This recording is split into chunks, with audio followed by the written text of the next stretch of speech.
আমি চাই হচ্ছে ওরা মেয়েটা শাস্তি হোক।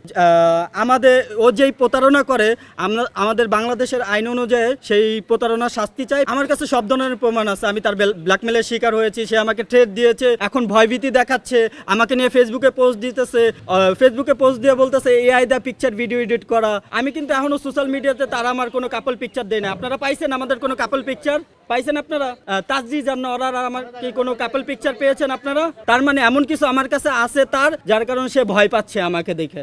দেখো হচ্ছে সে বলে এআই দা ভিডিও বানানো। ঠিক আছে, আমি তো বললাম যে 2.5 থেকে 3 মাসের মতো সম্পর্ক ছিল।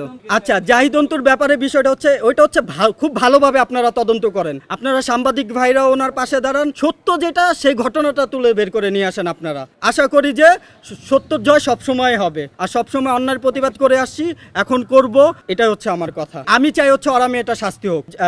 আমাদের ও যেই প্রতারণা করে আমাদের বাংলাদেশের আইন অনুযায়ী সেই প্রতারণার শাস্তি চাই। প্লাস হচ্ছে আমি চাই আমার মিডিয়ার কোনো ভাই বেরাদার তাকে নিয়ে কাজ না করুক, কারণ একটা খারাপ মেয়ের জন্য আরো 10টা মেয়ে খারাপ হবে মিডিয়াতে। একজনের জন্য 1000 জনের বদনাম হবে, মিডিয়ার বদনাম হবে, মিডিয়ার খারাপ নাম হবে, একটা মেয়ের কারণে 10 জন মেয়ের নাম খারাপ হবে।